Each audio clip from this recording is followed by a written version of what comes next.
Welcome to African Mysteries, where ancient whispers, dark secrets, and untold legends come to life. These stories are based on folklore, real experiences, and cultural beliefs. Viewer discretion is advised. Let the mystery begin. The price of spite, the curse of the bag snake. In the small South African township of Dlangeni, a young man named Tabizo harbored a quiet, boiling rage.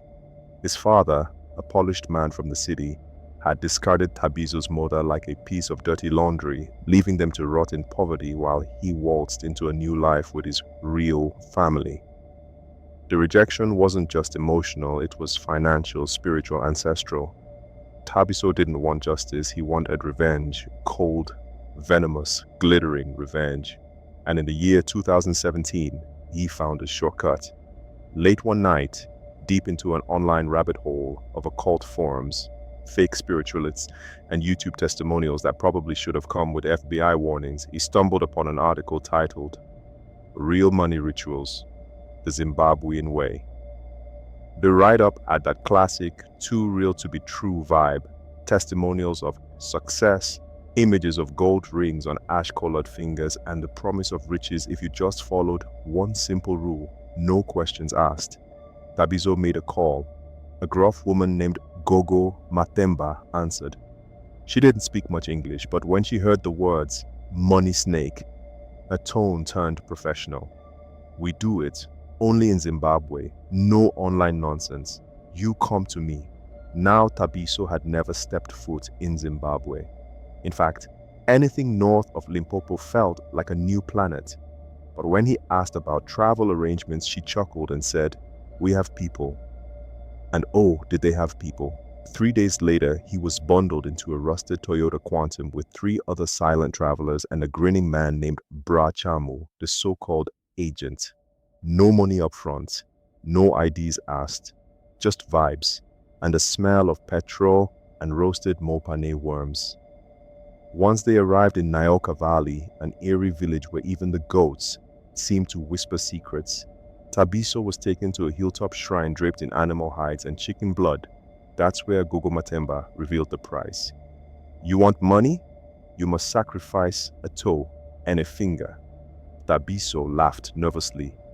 She didn't, and 2 hours later, he was screaming into the mountain winds as a blunt machete separated his pinky toe and left ring finger from his trembling body.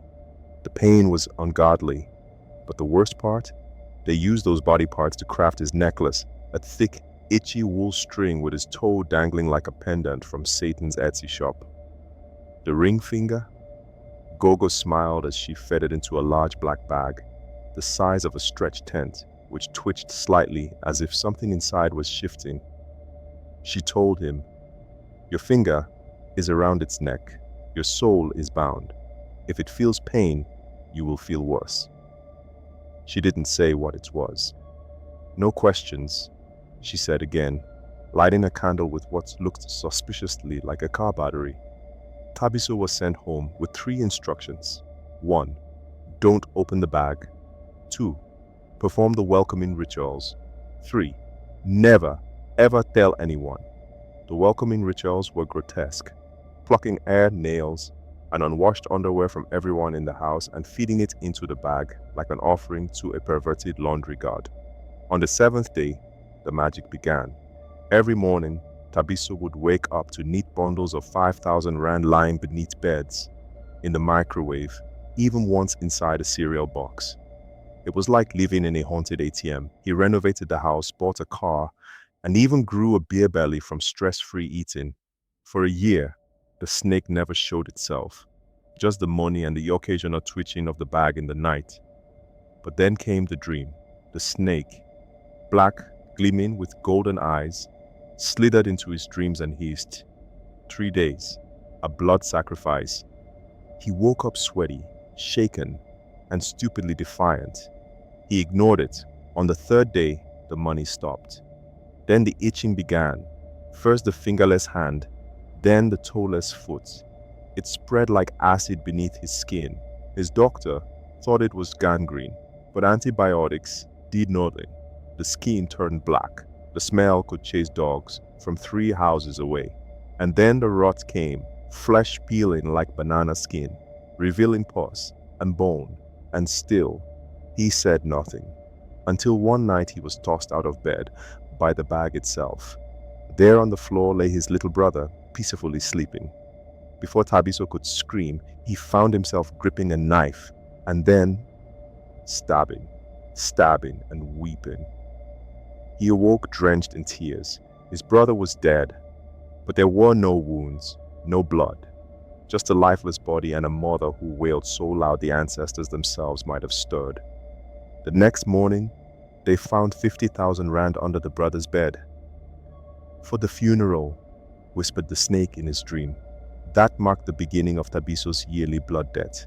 Each year, he would dream of killing someone, and they would die mysteriously the next day. His siblings, his grandmother, eventually, even his own mother.